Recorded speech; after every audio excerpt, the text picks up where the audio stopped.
এখানে বোল নিয়েছি, বোলের মধ্যে ময়দা আমি ঢেলে দেবো। এবার এর মধ্যে দিয়ে দেবো সিদ্ধ করা আলু। এবার এই ময়দার মধ্যে আমি ফোড়ন তেলটা দিয়ে দেবো। নমস্কার বন্ধুরা, আপনারা কেমন আছেন?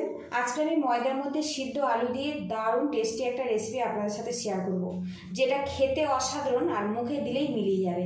তার জন্য এখানে দেখুন 2 কাপ পরিমাণে ময়দা নিয়েছি, আর এখানে দুটো ছোট সাইজের আলু লম্বা করে কেটে আমি আগে থেকে সিদ্ধ করে নিয়েছি। এখানে বোল নিয়েছি, বোলের মধ্যে ময়দা আমি ঢেলে দেব,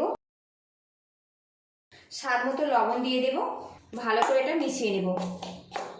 একঘেয়েমি লুচি, পরোটা, রুটি তো বন্ধুরা আপনারা খেয়েছেন।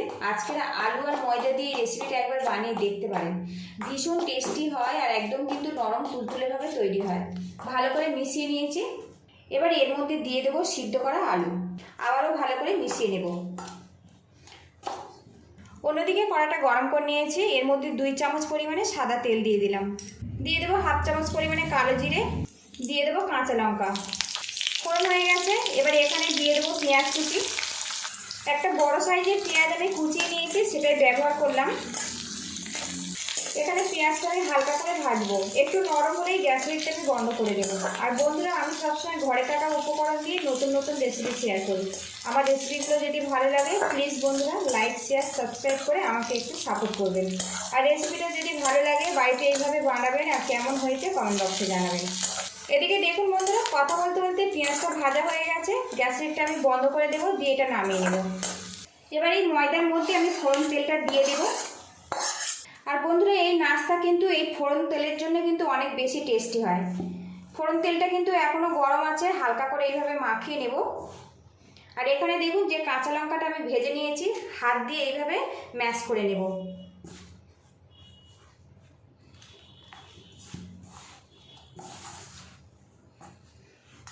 প্রথমে আলু দিয়ে আমি মাখাবো, জল যদি কম মনে হয় তো তারপরে আমি জল ব্যবহার করব। তবে এই নাস্তাটা কিন্তু আলু দিয়ে বানালে অনেক বেশি টেস্টি হয়। বেশ কিছুক্ষণ আলু দিয়ে ময়দাটা কিন্তু মাখিয়ে নিয়েছি। এর মধ্যে অল্প পরিমাণে জল দিয়ে দেব। খুব বেশি কিন্তু পাতলা করব না, ডোটা একটু শক্তর উপরে রাখবো, যেহেতু এটা আমি আলু দিয়ে মাখিয়েছি। ছোট চামচে 3 চামচ পরিমাণে জল ব্যবহার করেছি, এতে ময়দাটা কিন্তু বেশ করে মাখা হয়ে গেছে দেখুন।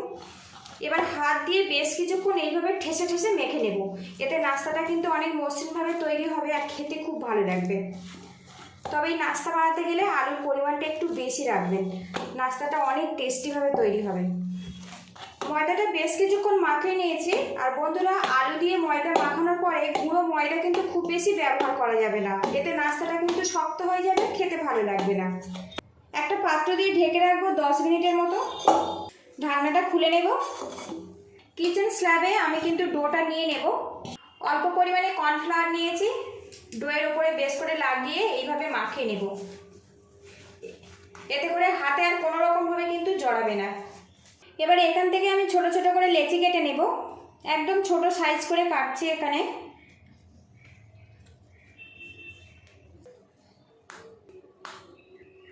এবার এগুলো আমি হাত দিয়ে গোল করে নেব। এখানে আমার 10টা লেচি হয়েছে। কিচেন স্ল্যাবে সামান্য আমি কিন্তু কর্নফ্লাওয়ার দিয়ে দিলাম। এবার একটা ডো দিয়ে পাতলা করে বেলে নেব।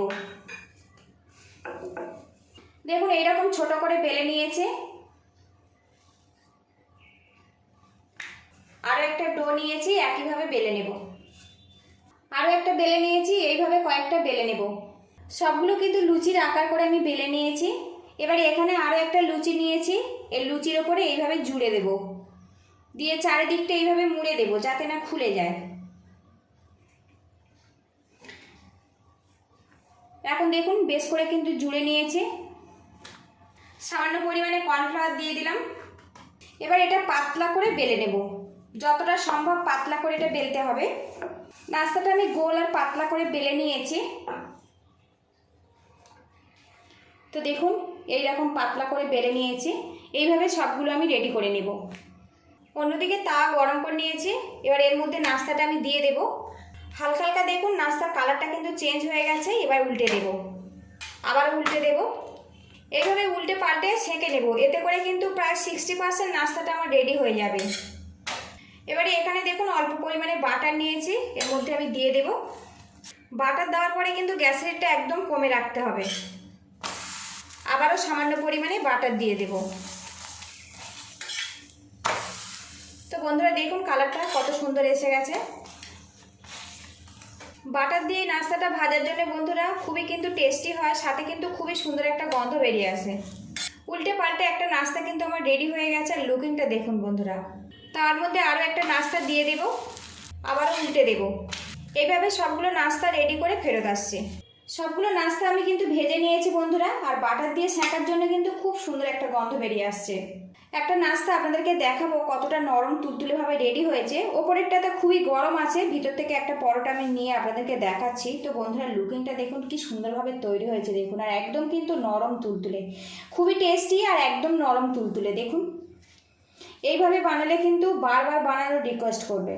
পুরো ভিডিওটির সঙ্গে থাকার জন্য অসংখ্য ধন্যবাদ। ভালো থাকবেন, সুস্থ থাকবেন, দেখা হবে নেক্সট ভিডিওতে। তো বন্ধুরা দেখুন একদম কিন্তু নরম তুলতুলে। যদি ভালো লাগে এইভাবে ট্রাই করবেন। কেমন হয়েছে অবশ্যই কমেন্ট বক্সে জানাবেন। একটা পরোটা কেটে আপনাদেরকে দেখাচ্ছি দেখুন বন্ধুরা। তো বন্ধুরা দেখুন কতটা নরম তুলতুলে। আলু দিয়ে বানানোর জন্য নাস্তাটা কিন্তু বন্ধুরা খুবই টেস্টি। আর এখন কিন্তু খুব সুন্দর একটা গন্ধ বেরিয়ে আসছে বাটার দিয়ে ভাজার জন্য। দেখুন বন্ধুরা মুখে দিলেই কিন্তু একদম মিলিয়ে যাবে দেখুন।